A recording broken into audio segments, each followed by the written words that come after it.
Salut à vous tous, bienvenue sur CC Info 91, la chaîne YouTube consacrée aux non-voyants. Présenté par Alain Leclerc, avec Pascal Cusson. Musique de notre ami José Licenciato, qui nous l'offre gratuitement la musique, merci à lui. Notre blog, nom de domaine, pour que ça soit plus simple pour vous, www.ceci-info91.com. Soyez tous et bienvenus sur la chaîne.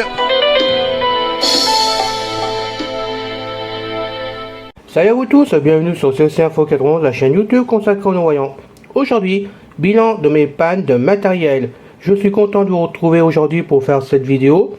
Je vais donc vous parler de mes pannes, donc je vous ai parlé à de nombreuses reprises, parce que vous savez, j'ai cassé beaucoup de matériel depuis quelques temps, malheureusement. Ça m'a coûté cher, suite à des pannes électriques. J'avoue que je m'étais cela un peu sur le fait que c'était des problèmes électriques dans la rue, la ville, à la limite l'EDF, je ne sais pas trop, je pourrais rien dire, mais bon, ça me posait des problèmes. Maintenant, je sais à peu près où j'en suis, puisque j'ai quand même des solutions. Je vous en parle aujourd'hui parce que vous êtes nombreux à m'avoir posé plusieurs fois la question de ce qui se passait chez nous, sur mon matériel, s'il y aura un jour ou l'autre des solutions. Donc aujourd'hui, je peux vous en parler quand même. Donc on va y aller. Mais avant tout, merci de vous abonner à la chaîne si ce n'est pas encore fait. De fond de cœur, merci à tous ceux qui l'ont fait déjà, avec Pascal, Isabelle, puis maintenant Henri. On est content de voir que vous suivez la chaîne. Merci pour ceux qui passent quand même écouter les vidéos, d'une façon ou d'une autre, c'est le principal que cela vous intéresse. Et nous, on est vraiment heureux de voir que des amis s'intéressent à la chaîne. Donc, merci à vous. Aujourd'hui, cette vidéo, c'est surtout plus un bilan qu'autre chose, parce qu'on arrive bientôt à un anniversaire de la chaîne, tout simplement. C'est un peu tôt, mais je vous en parlerai bientôt, ou ça va dépendre quand on va passer cette vidéo, ça sera peut-être déjà fait. Mais bon, vous verrez bien, si c'est pas encore fait, ça sera la surprise, de toute façon. Voilà. Alors, le bilan. Vous le savez, j'ai cassé quand même à la base des PC, des ordinateurs. J'ai donc acheté une tour HP, par exemple, qui 2-3 mois après, HP, et là je dis bien c'est HP, ça a été prouvé. La tour, j'étais en train de m'en servir sur de la messagerie ou des recherches sur internet, je sais plus, mais c'était là du dos, de toute façon. Elle s'est arrêtée net, paf, elle est tombée en panne. Après recherche, j'ai fait donc intervenir un informaticien. Il s'avère que c'est HP à distance qu'ils ont mis à jour leur fichier de téléassistance à distance HP, de pouvoir dépanner à distance les machines ou introduire des fichiers, je ne sais pas trop, mais c'était un fichier eux-mêmes qu'ils ont inséré dans le BIOS directement de la carte mère. Et comme tout va bien chalin, et puis sur des milliers ou millions d'appareils vendus dans le monde entier sur cette référence de HP, parce que je n'ai pas été tout seul, mon informaticien a pu le vérifier, la machine est tombée en panne et il fallait changer la carte mère, on ne pouvait rien faire d'autre, message je ne sais plus quoi, mais c'était pas la carte vidéo, c'était vraiment la carte mère qui avait lâché parce que c'était rentré dans le BIOS et ça avait foutu la machine en panne. Seule solution pour réparer, changer au moins la carte mère, puis peut-être autre chose derrière. Mais de toute façon, comme chez HP et dans cette machine-là, tout est soudé dessus, en plus, sur la carte mère, que c'est dans des recoins, impossible à ouvrir, à se débrouiller par nous-mêmes, et étant donné que la machine était garantie 3 ans, j'ai donc décidé de renvoyer la machine chez HP. Problème, ça a mis des mois parce que j'avais personne pour me l'envoyer, enfin pas pour l'envoyer surtout, mais à la base, pour se servir du chat directement sur HP, parce qu'il fallait se connecter. C'était inaccessible avec nos synthèses vocales, ça soit aussi bien avec NVDA que JAWS. Même le narrateur, ça passait pas partout, je ne pouvais rien faire du tout. J'ai mis des mois pour trouver une solution. J'avais un beau-frère qui n'a pas eu s'en occuper. Je parle pas de celui qui est à la maison, mais un autre beau-frère qui m'a fait comprendre que ça l'intéressait pas de s'en occuper, alors que lui voit clair. Et puis j'ai fini par trouver mon informaticien miracle, qui est un monsieur qui travaille formidablement, qui fait beaucoup de boulot et qui est nickel. Franchement, je me rends compte de plus en plus. Je suis vraiment content de son PC Lenovo, par exemple, qu'il m'a vendu. Mais bon, ce monsieur est très long à détendre parce qu'il est occupé de partout. Il est avec tout le monde, il fait les entreprises, il fait pas mal de choses.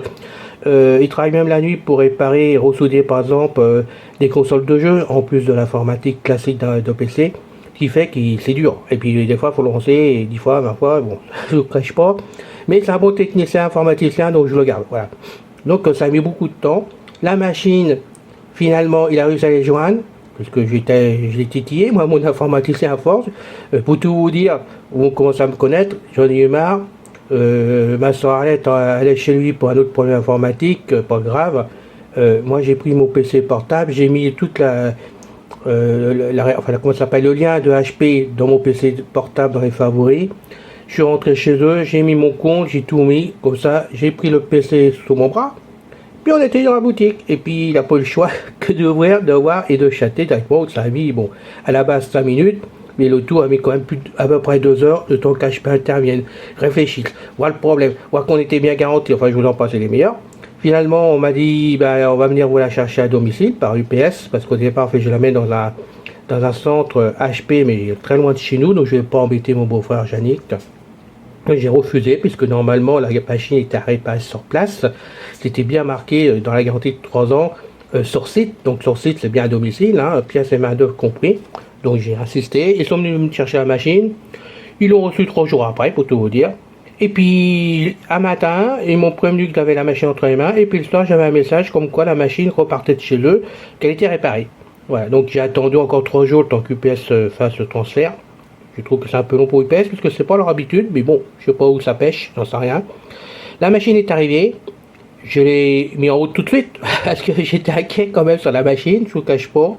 La machine a démarré, mais avec un code PIN. Donc j'ai attendu le lendemain pour passer le code PIN, où j'ai eu du mal, mais j'ai réussi à passer le code PIN sur Windows 10. Et finalement, la machine, il y a tout dessus, et ça fonctionne partout, sans aucun problème. La machine, elle est nickel, elle fonctionne, elle est remontée dans ma chambre, dans un placard, de façon que ça serve de roue de secours, puisque je rappelle que j'ai ma tour principale i9, et que j'ai aussi mon PC portable nouveau, maintenant IBM, qui fonctionne très bien. Donc je ne vais pas mettre de tour sur mon bureau. Je garde une roue de secours là-haut, en cas de besoin, si mon informaticien ne peut pas me dépanner, je serai toujours nickel de ce côté-là. Donc ça, c'était la panne, une vraie panne, due à HP directement. Donc ceux qui m'ont posé la question si la maison était hantée ou pas suite à la HP, non, la maison n'est pas hantée. Je vous le dis franchement, c'était déjà HP ce coup-ci. Voilà. Je sais, on change souvent du matériel maison, mais là, c'était pas HP.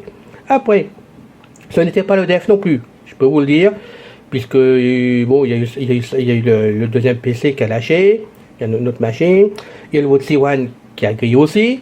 Donc j'ai encore mis ça sur le fait que le WOTC One c'était un Xiaomi, ça venait de l'appareil. Bon, je vous cache pas les choses. J'ai pas accusé le WOTC One, attention, mais je disais, bon, le Xiaomi, il y a eu des défauts. J'étais dégoûté, je voulais plus de WOTC One pour tout vous dire, parce que j'étais dégoûté de l'appareil. Et comme ça vaut cher à acheter, je me disais, bon, je pourrais pas acheter. Voilà, ça a été ça. Ça a été mon iPhone 12 Pro qui a grillé aussi. Enfin, il n'a pas grillé, il a pris feu carrément. C'était encore mieux.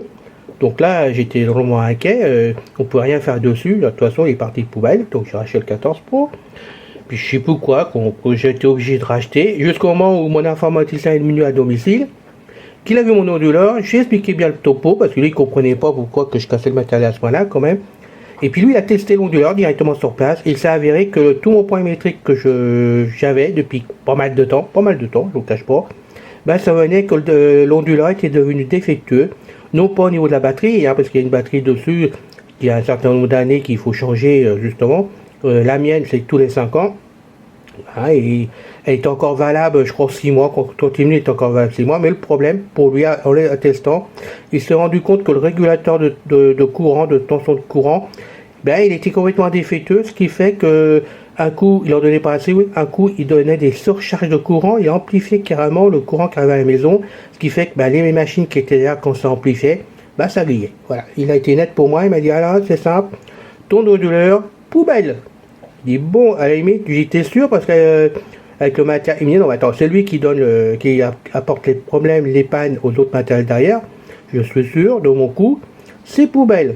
Il m'a dit, t'en fais ce que t'en veux, mais tu mets la poubelle. Donc je l'ai enlevé.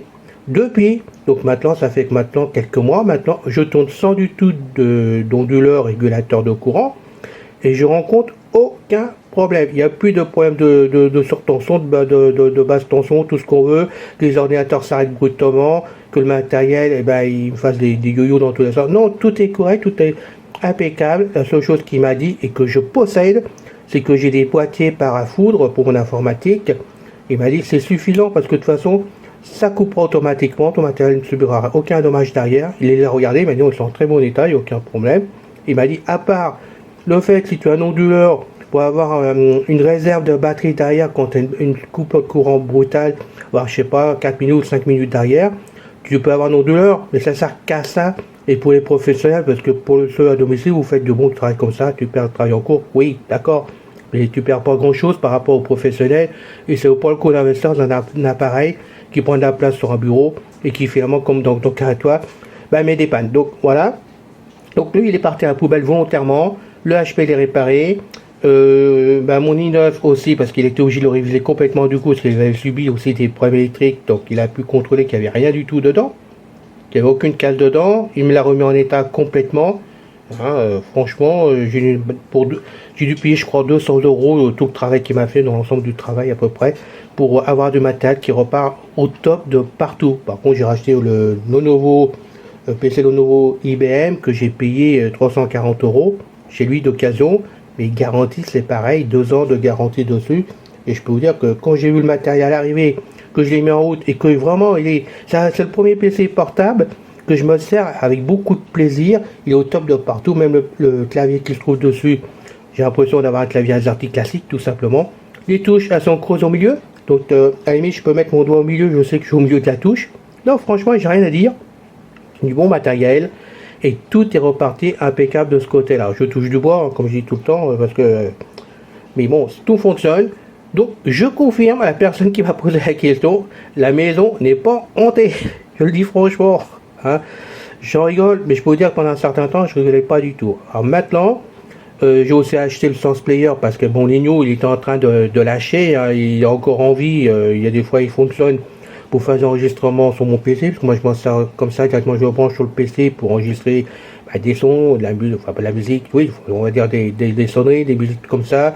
Ou même je le dis cache pas, quand je suis sur YouTube, j'enregistre des trucs pour moi personnellement à écouter parce que ça m'intéresse aussi d'écouter de ce côté-là à titre personnel. Mais bon, j'enregistre comme ça avec le Ligno, je sais très bien du jour au lendemain il va lâcher parce que par moi il y a des parasites, par moi il y a des soucis, voilà. Donc sous réserve, pour l'instant je me sers vraiment à 100% maintenant pour faire les vidéos pour vous tous, hein. Du Sense Player. Alors là on m'a demandé ce que j'en pensais vraiment après quelques semaines d'utilisation. Ben, je vais vous dire franchement, à part le début qui est différent des autres lecteurs enregistreurs du TorStream, du Ligno, de l'Evo, tout ce que vous voulez pour le maniement. Au départ, ça déroute un petit peu parce qu'il faut s'y habituer, mais franchement, quand on a pris l'habitude, moi j'ai pris l'habitude, on va dire au bout d'une journée, bon, je savais vraiment m'en servir complètement, ben je le regrette pas mon appareil, il vaut cher, mais il vaut le jus, franchement, je regrette pas son achat du tout. Je conseille même de l'acheter pour ceux qui en auraient besoin. Parce que les vidéos, vous voyez bien ce que ça donne avec les vidéos. Là, vous voyez, j'ai mis en route ma vidéo. Ça tourne pendant que je vous parle. Quand j'aurai fini, je vais pas couper l'enregistrement. Je n'y retouche plus à l'enregistrement. C'est fini, on n'en parle plus. Alors, si vraiment il y a un petit bout de silence avant ou après, je vais couper ça avec MP3 Cube. Mais c'est tout ce que je vais faire de façon à ce qu'il n'y ait pas trop. Voilà, c'est tout. Mais au niveau de l'enregistrement, je ne le retape pas, je fais rien du tout dedans. Et pour moi, pour du particulier comme nous, si on n'est pas des pros, il est drôlement bien, il est pratique, j'appuie sur un bouton pour enregistrer, paf, j'enregistre, quand c'est fini, je rappuie sur le bouton, terminé. C'est fait, on n'en parle plus. Voilà. Donc, je suis vraiment très content. Et pour ceux qui me posaient la question, je ne le regrette pas. Et franchement, si vous avez l'occasion d'en essayer un, allez-y, essayez-le, parce que franchement, c'est super. Voilà. Donc j'ai ça qui fonctionne. Maintenant, alors ça c'est nouveau, j'ai pris la décision il y a quelques temps, maintenant parce que je ne sais pas trop quand la vidéo passée, mais j'ai décidé, étant donné qu'au mois de juillet sort donc le Voxy One 2, donc je rappelle j'ai eu le Voxy One 1, j'en étais vraiment très content parce que tout seul, je peux faire tout seul, je suis autonome pour bien des choses, comme par exemple aller scanner un document. Alors vous allez me dire, ouais t'as ton iPhone, tu peux scanner, oui je suis tout à fait d'accord, sauf que franchement en plus, ce qui fait le Voxy One 1 et va faire donc forcément le Voxy One 2 à mon avis, il n'y a pas d'autre solution. Quand on scanne un document, déjà c'est mieux scanné, déjà moi j'ai pas besoin de trop centrer, prendre le document dans tous les sens, mais j'ai fait des essais parce que j'avais fait une vidéo sur la chaîne. Il scanne quand même, alors je pense que ça va être amélioré l'écriture faite à la main. À ce moment là, quand ils ont sorti sur le premier modèle, c'était vraiment le début, donc maintenant je sais pas trop ce que ça va donner, mais je vous ferai des vidéos de toute façon sur le Voxy One 2 quand je l'aurai. Mais Il scanne à la main, bon, ça peut quand même aider, même si là, c'est pas parfait de scanner à la main, mais ça peut aider pour certaines choses. Ce qui m'arrange quand je suis tout seul, surtout, ben, c'est le lecteur de code barre. Alors là, je peux vous dire, c'est formidable, parce que vous visez un produit, il va vous trouver le code barre au quart de tour, vous avez toute la fiche, hein, complètement, vous savez exactement où vous mettez les pieds. Et ça, je peux vous dire que je m'en suis servi souvent quand j'étais tout seul, et que depuis un temps que j'ai plus le Watch One 1, bah, je regrette parce que ça me servait beaucoup. Voilà. Détecteur de couleurs, je suis sceptique comme tous les autres détecteurs de couleurs sur n'importe quel appareil. Je trouve que, bon, bof. Peut-être à l'origine quand même sur le Colorino que j'ai au démarrage avant qu'un chien me le casse. J'ai un chien qui me l'a bouffé pour tout vous dire à l'époque. Ça me dépannait bien parce que j'allais dans les écoles faire d'éducation, enfin d'éducation, montrer comment on travaillait nous les aveugles avec le matériel qu'on possédait, n'est-ce pas? Ils étaient heureux de voir ça. C'était surtout à l'époque quand j'avais mon chien guide, mon premier chien guide. J'amenais le chien en même temps à l'école. Il y avait donc la sensibilité de ce côté-là. Il voyait le matériel, il jouait son peu avec mon matériel. Hein. Je peux vous dire que le Colorino, il faisait les tours des classes, et il s'amusait pour voir les couleurs et qui marchait très bien. Hein, sur les gosses, on me disait oui, c'est bon, parce que moi je posais toujours la question, il reconnaît bien ta couleur, c'est une de la vraie couleur. Oui, oui, pas de problème. L'iPhone, combien de fois j'ai fait découvrir qu'un iPhone, ça parlait avec VoiceOver. Je peux vous dire que les gosses, à 6 ans, ils étaient ébahis. Jusqu'au jour où j'ai fait une classe où il y avait des enfants de 5-6 ans mélangés ensemble, et que là j'ai demandé qui a un téléphone, et j'en ai eu 3 qui m'ont dit à l'époque, et je me rappelle toujours, moi monsieur, j'en ai un dans mon sac. Et la maîtresse est ébahie. Elle dit, c'est pas possible, elle est pas... Alors, j'ai été bien embêté parce que je l'ai voir face à l'enfant, mais non. La maîtresse a incité et les enfants ont sorti des téléphones de leur sac d'école. Des téléphones, ils avaient 6 ans. Vous vous rendez compte, 6 ans? Moi, j'étais ébahi. Ben, ils savaient téléphoner parce qu'il y en a un qui m'a fait un appel sur mon iPhone. Ils ont vu que ça apparaît partout, que je pouvais appeler aussi cet enfant directement. J'étais vraiment étonné. Et ça, c'est bien qu'on puisse montrer que nous avons du matériel qui fonctionne et qu'on peut vraiment s'en servir. Donc le Watch One aussi, vous voyez, on peut faire plein de choses avec. Alors bon, il y a d'autres choses dessus, je ne vais pas tout vous le dire, hein, vous n'avez qu'à chercher par vous-même. Mais pour quelqu'un qui est tout seul, qui veut se débrouiller tout seul, qui est autonome, vraiment, avec un Watch One, comme je dis, mon couteau suisse, dans la poche, vous arrivez à faire plein de choses avec et vous arrivez à vous débrouiller plus ou moins tout seul, sans ennuyer les autres personnes ou attendre qu'on puisse vous aider. Et ça, je trouve ça fabuleux. Je fais pas de la pub pour Watch One du tout. J'ai toujours dit, je fais pas de la pub, mais j'aime bien parler des produits qui fonctionnent, qui peuvent nous rendre service, et c'est le cas pour le Watch One. Donc, j'attends avec impatience de pouvoir m'acheter le Watch One, hein, je vous le dis tout de suite. Ça va se faire entre le début août et fin septembre. Tout simplement que j'attends des finances et que malheureusement au mois de septembre, j'ai pas de chance. Je change ma carte bleue, elle est en fin de vie ma carte bleue, donc on la change en septembre et je sais pas si c'est au début du mois ou à la fin du mois, j'arrive pas à savoir pour l'instant à quelle date qu'on va me changer la carte. Donc comme je ne veux pas faire d'impair parce que je veux payer en 3 fois, hein, comme je le dis souvent, mais c'est vrai, moi j'ai acheté mon matériel en 3 fois ou 4 fois sur les endroits pour pouvoir l'avoir assez facilement et pas trop me mettre dans les dettes, hein, c'est ça aussi surtout avec une retraite.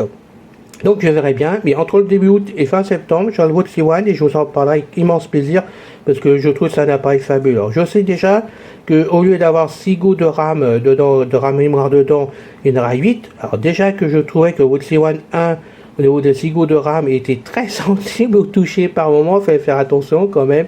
Alors là avec 8, à mon avis, il va falloir courir derrière lui, c'est pas possible autrement.